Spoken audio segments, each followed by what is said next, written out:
Why is the salt marsh important is a broad question that probably means different things to different people. For me, it has tremendous wildlife value. As we all realize, we have the Parker River Wildlife Refuge, which is part of the Great Marsh where I do most of my work.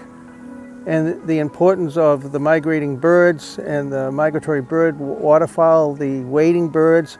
It's also salt marsh sparrow. It's one of the last habitats for that, and it also backs up and keeps the coastal parts of Plum Island strong.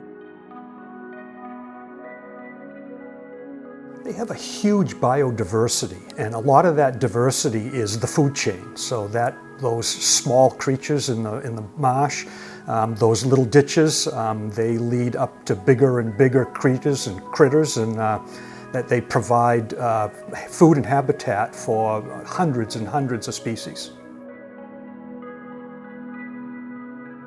My name is Jeff Walker, and I've been a lot of things.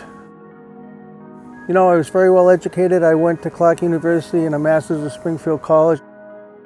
The work with the Phragmites, which is probably the most important to me right now, we've been very strongly involved in it for the last 15 years. I'm involved with the Great Marsh Partnership, which is a team of very highly skilled, highly professional people, UNH, Boston University. Peter Phippen and myself really started this years ago when we really saw what was going on in the Great Marsh.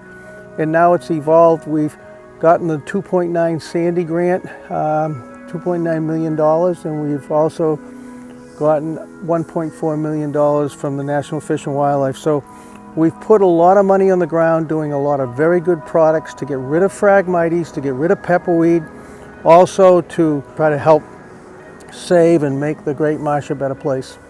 My life's work has been to eradicate this plant.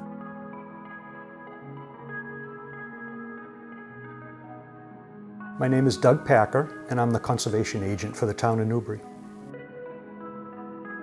My position here is more about the permitting end of the fight to Phragmites. So we try and do what we can to help the Audubon Society especially. They have been a serious champion of this effort to pull pepperweed and to go after the Phragmites. Usually they come to the Conservation Commission. We do hold a hearing. There's a couple different pieces of paperwork that we can use, an RDA, a request for determination of applicability. That's usually the one we lead them towards. If it's a very complicated project, we can go to a notice of intent. So I'm sort of their last stop before they go out in the field and actually put it to application.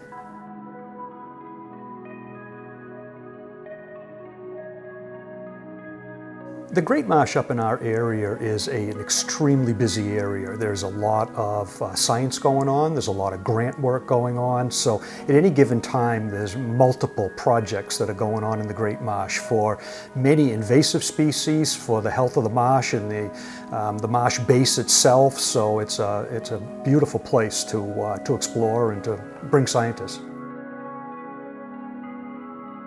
Recreationally, tremendous beauty. People kayak, people boat, people fish.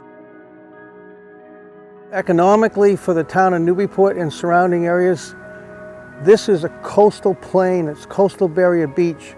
Without our Great Marsh and its great views and its protections and its storm resiliency, this area would be forever changed.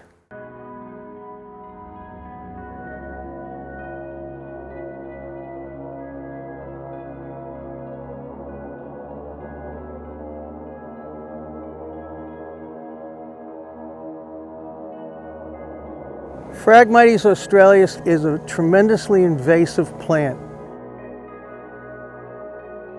I suppose in some places it's not invasive. It probably started in Asia, and I think it's native to Australia and certainly native in part of Europe, so I think they use it to thatch roofs. But here, it's a highly invasive plant that has no natural predation, and because of its tremendous height and how it grows, as you can see, so thickly, it shades out all your native vegetation and takes away the Great Marsh. It destroys the Great Marsh.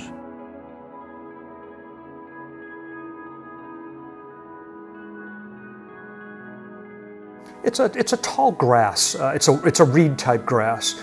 And to be honest, I don't know how they originated here. It could have come in the holds of ships. It could have come in other products that were shipped.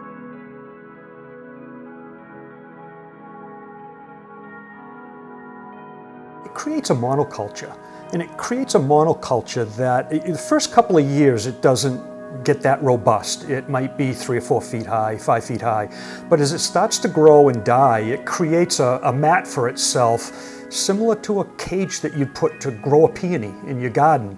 And this mat that it creates, it grows up through, and it's only about 2 or 3 seasons before this stuff is 8 to 10 feet tall and even taller.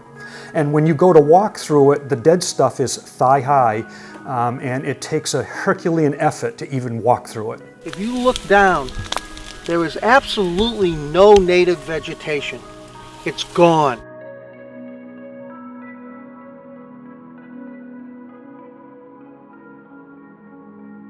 It drowns them right out. It just covers them.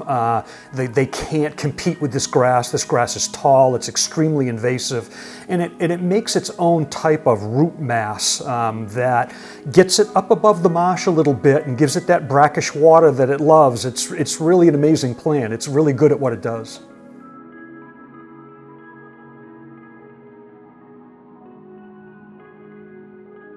What does it do to native species? And it outcompetes it, is probably the best thing to say. It takes away its light, it takes away its ability to spread. It also probably takes away all the nutrients and stuff that a native plant needs. They can actually crack concrete and pavement. It's a tough plant. It also shoots out stolons by which it can spread. And obviously its biggest little source of spreading is all those little seeds.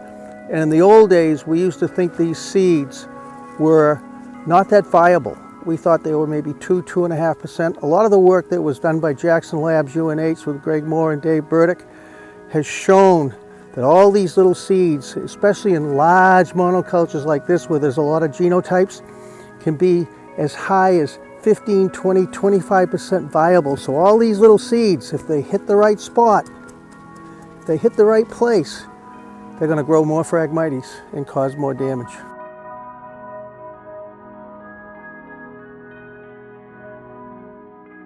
They go to flower sometime late August, September, and then they seed. So they spread all year is my belief, because they spread by rhizomes also. The rhizomes is the strongest way that they spread. Their seed years ago wasn't quite as viable as it is now, but it is becoming more and more viable the longer that this species stays around here. Phragmites is a very, very tough plant to control, certainly if it gets to the stage of this height. Several ways you can mow them. People think it deters them. You can cover them with plastic. Some people have talked about pigs and goats. But really the most effective way, and we start out with that and we hope to try to change the growing conditions, meaning we start out with herbicide, and we use herbicide as part of our team, the Great Marsh Partnership, to be able to keep this plant from taking the marsh completely over.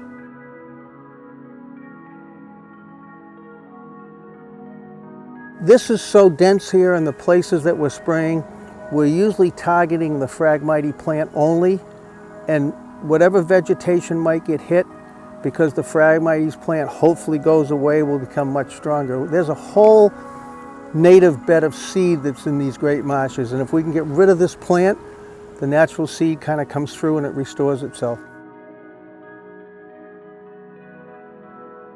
There's multiple methods. Most of it is going to be cutting and wicking, or spraying and then cutting. There's some burning being done. Burning's pretty dangerous with this stuff. You have to be super careful.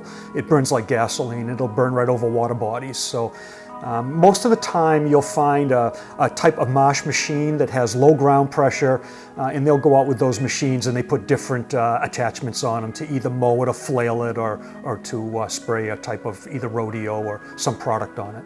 Herbicides keep it under control.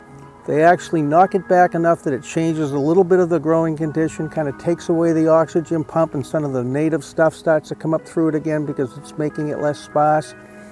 But what we would like to do ultimately is one of the reasons that Phragmites is so prevalent is, especially back in the 50s, 60s, and 70s, we built our bridges, which were once very wide. For the sake of economy, we started to shrink them up, and we produced tidal restrictions, and those tidal restrictions stopped the salt water from getting into marshes like this, because if you had good salt water coming into this area, Phragmites likes 28% salinity at the highest, and they certainly don't like a high salinity or a very wet situation. So if we could restore the natural flow of ocean water into this area, we would have much less frags. So right now we try to control them, and until we can accomplish that task.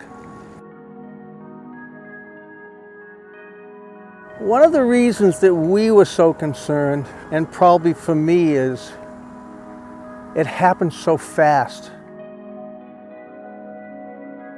I went out and I saw this plant. It was a little bit new to me, maybe 25, 30 years ago. In fact, it was so pretty, I made a little Christmas tree out of it up in my decoy shop and hung a few, and lo and behold, it was Phragmites. And in those 30 years, we've seen this plant explode on our Great Marsh. If it continued unchecked, it would be acres and acres. It would displace all our highly productive salt marshes, one of the most productive carbon sinks, one of the finfish, wildlife. The Great Marsh is one of the most spectacular places on earth, and it would be all gone if we don't find a way to keep this plant in check. I have read an article saying that the Phragmites takes one heck of a beating, and they're right. That fringe in a coastal onslaught and wave action may be beneficial, but I have not talked to anybody that took it as far as practice yet. There are certain people, especially recently, that have found some value in Phragmites. And certainly I can agree with some of it. A lot of it is beginning along the respect that if it's bordering an upland area, such as a field or houses, if it's bordering those houses, it can provide storm resiliency during a storm. But for me, that's quickly offset by the fact that if it's bordering especially homes, this plant is tremendously flammable.